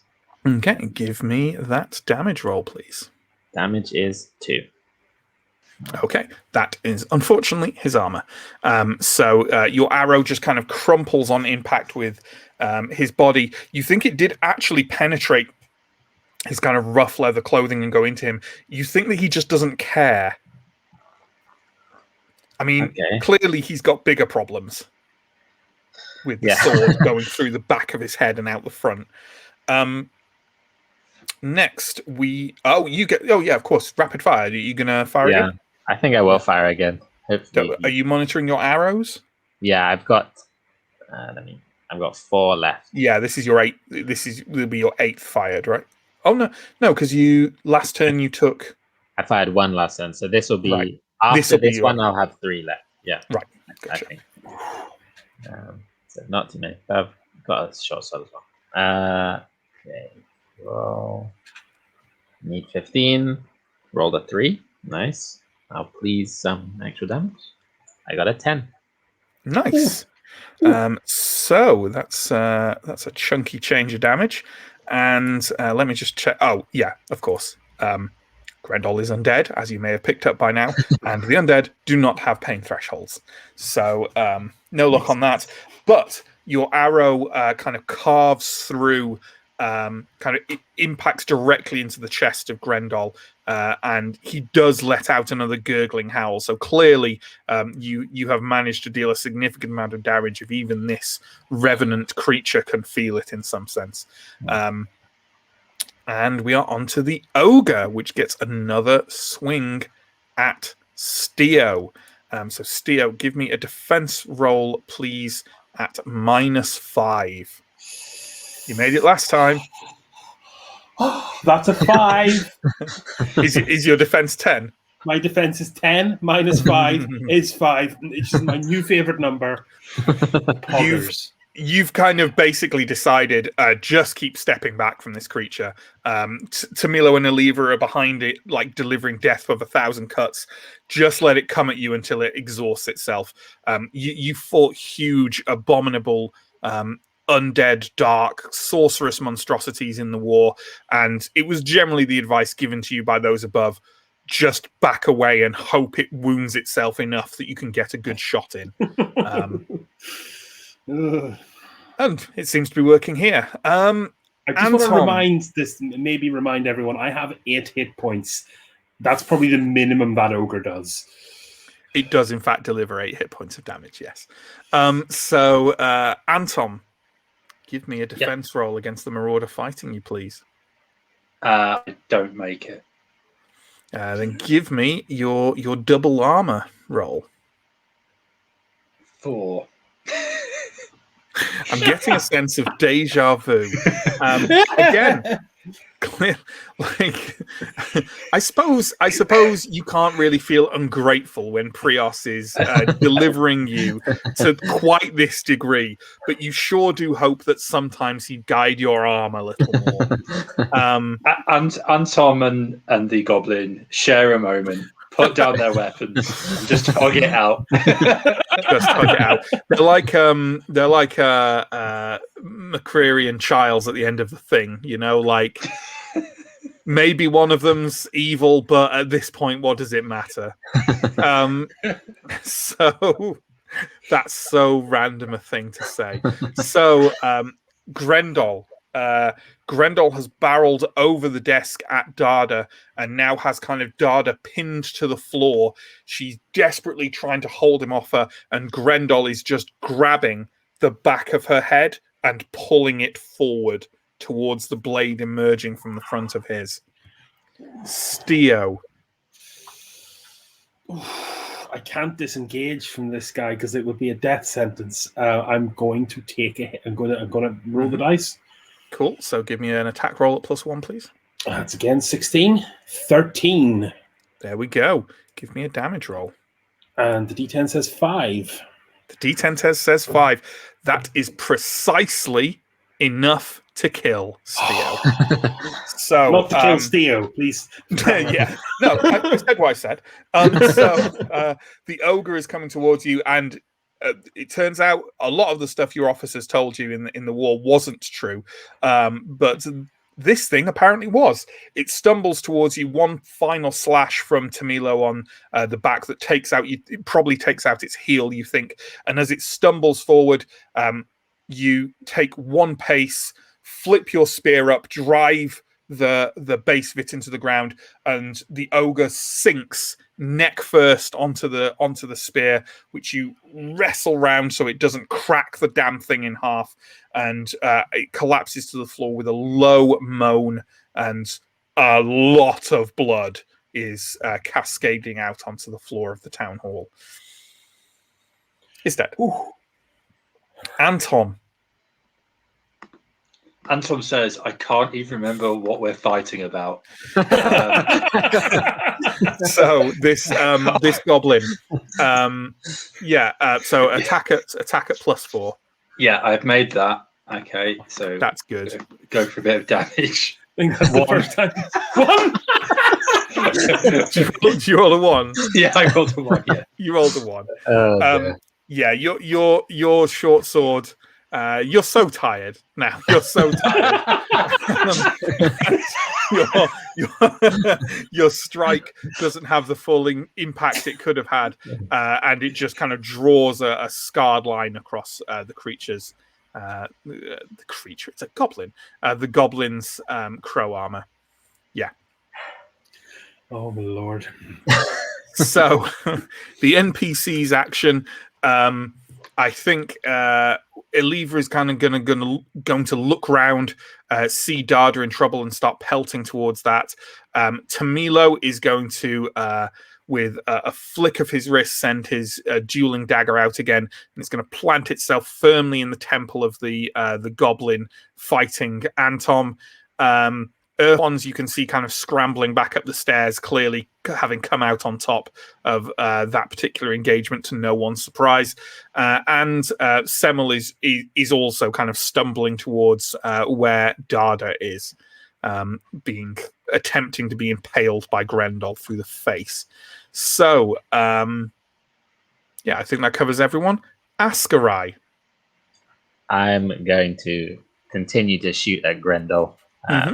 Perhaps with a little bit more desperation now that I see his pretty nasty plan. First roll, I got a 13, which hits. Yeah, because it's flat. so it's just flat, isn't it? Yeah. And the damage D10, got a 5. Got a 5. Okay. Respectable. Your arrow slams into Grendel's side. He gives no indication of particularly feeling it once again, so it wasn't quite the hit the last one was, but certainly you're impacting him enough now that bits are starting to fall off. I'll take that as a good sign and shoot again. My second to last arrow. I got a 5, which makes it. And damage a 10. A 10. We can get rid of the initiative, John. Thank you. So you kind of pacing forward slowly, desperately drawing and releasing, as you can hear Dada's kind of desperate breaths as Grendel is trying to drive her face into the sword coming out from his own skull.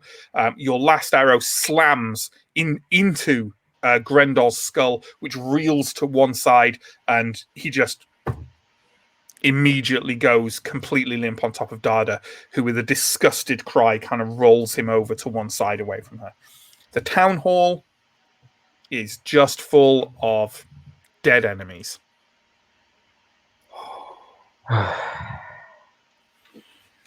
Right. any sign? I know this is 1 in a million. Any sign of our possessions that were taken by the Blue Company? Almost certainly not. Let me have a think. No, yeah, let's go with this. Why don't you give me a vigilant roll, please? This is a bad idea for Steo. Oh, he does it! Oh, I'm sorry.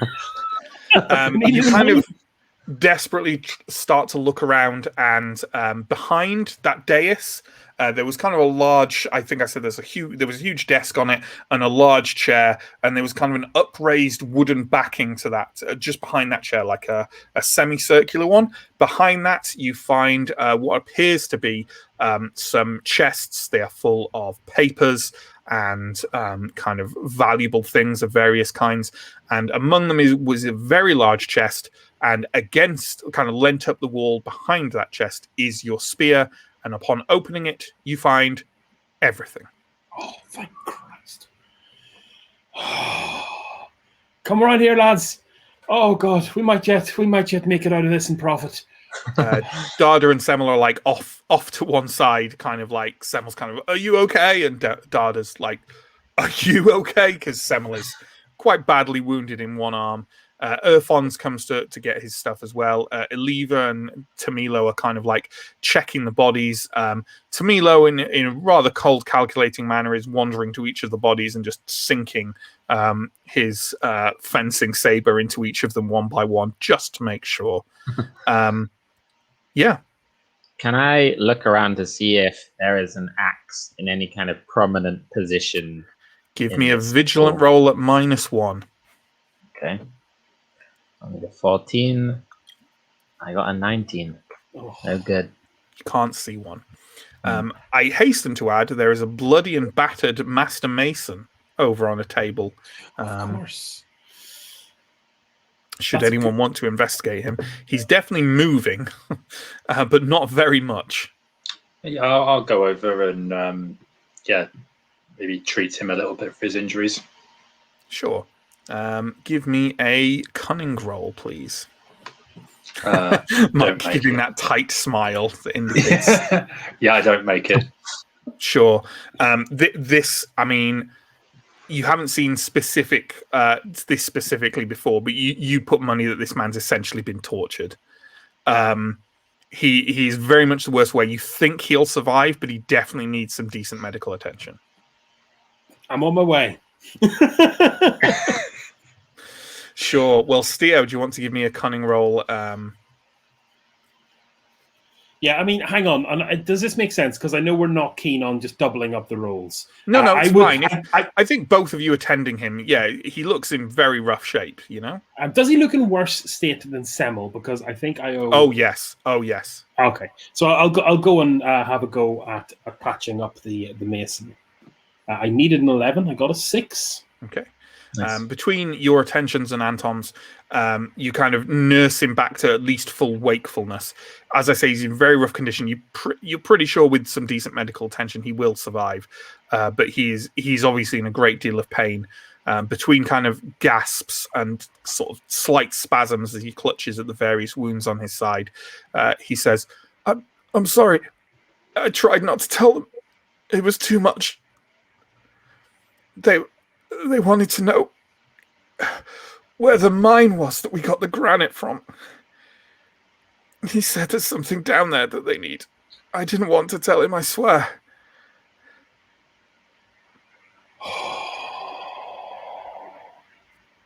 Putting 2 and 2 together, the granite for the bell tower.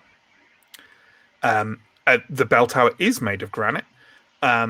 But specifically, the legend of the worm that menaced this area says that it was cast down into the ground by the axe and the bell. Hmm. As you say this, Eliva says, "The axe." Yeah. She's looking above the hearth, where there is a light patch on the wooden wall in the shape of an axe. Oh, delightful. Could be fecking anywhere, couldn't it? Melando kind of looks over and says, "They took it with them. They were going to the mine. It's 3 hours east." We'll need to head there quickly. Eleva nods and says, "I think this is where we part ways. You go to that mine. I'm going to rouse my men and take that bell tower." Good luck. Good luck. Kill some of those blue bastards for me. You all kind of gather, everyone kind of nursing their wounds. A couple of people, like the Father Belago and the novices, come up the stairs and kind of help Melando up and start to carry him down. As you emerge from the town hall, you see that the Blue Company guarding the front of the town hall, they've gone. Maybe they were never there during that fight, you don't know. But they have gone, and there's a kind of... it's early in the morning, but there's still a kind of odd, hushed intensity to the streets of the town. You can't see anyone wandering around. It's as if the town of Kastor is holding its breath. And you stride forward, ready to prepare for the end game. And I think we'll leave the session there for the evening. Thank you very much, folks. We have one episode left of the Bell Tolls for Kastor. That will be on next Wednesday at the usual time, 8 o'clock BST. If you have any comments or questions, please throw them in the chat, and John, our wonderful stream manager, will pop them up for us to talk about. In the meantime, let's do my usual wonderful promo. We've got a bunch of links down below. We've got links to YouTube and links to Twitch. You're watching on one of them, why not check out the other? All our videos go to VOD form on YouTube, so all of our historical stuff is on there. Check it out. We've got a bunch of social media down there in the links. We've got a link to our Discord, where you can join up and talk to us about things we do, role-playing in general, that sort of stuff. We've got a link to our Patreon. If you love what you've seen and want to support us further, there's lots of nice things there, like character creation videos, further access to our Discord, updates. If you're a big spender, you can even get me to run a role-playing game for you. How about that? We run 3 weekly role-playing campaigns here on Twitch, Monday through to Wednesday, each of those nights at 8 o'clock BST. Mondays is Call of Cthulhu, although it's taking a week off next week. Tuesdays is Vampire the Masquerade 5th edition, and Wednesdays is Symbaroum. You know that because you just watched it. Also have monthly one-shots on the first Saturday of every month in the afternoon. There's a bunch of those in VOD form over on our YouTube. We've played Troika, we've played Merkborg, we've played Alien, and this past weekend we played Fiasco, which was hilarious and catastrophic fun. And also, perhaps in the most promo of promos for this Symbaroum series, we are starting up a new series on Sunday, but not here. Oh no, we are starting it on the Free League Publishing Twitch, which is Free League Publishing.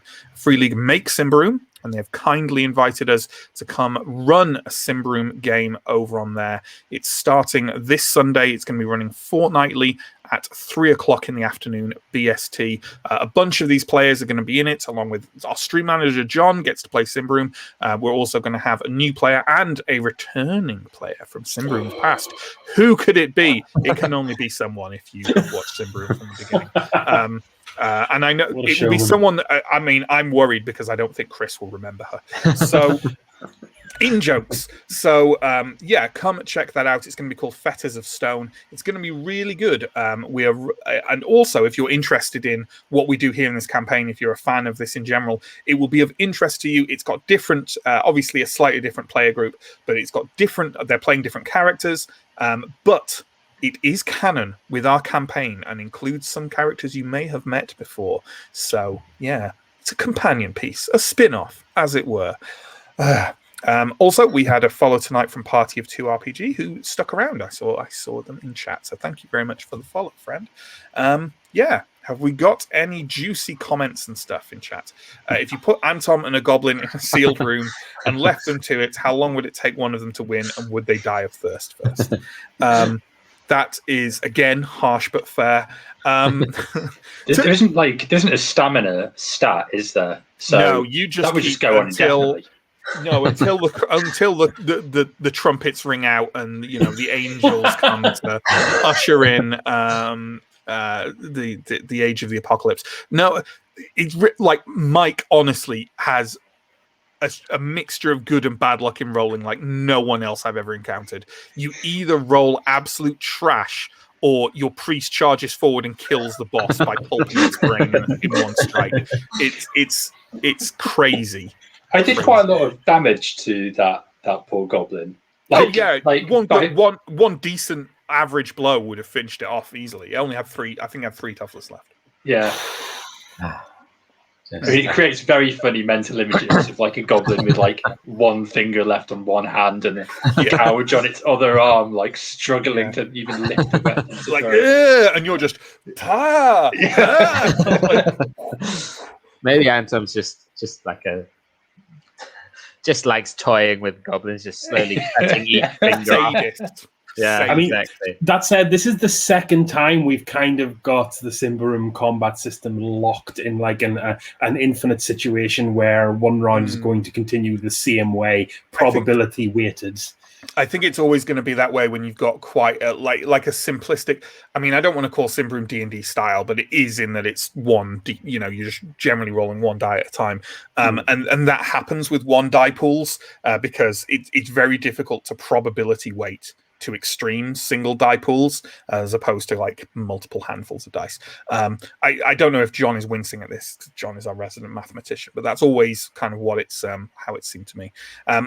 Nothing else from chat, I don't think, in terms of comments or questions. But thank you very much for watching, folks. Thank you to my excellent players for, as usual, making it just a lovely session.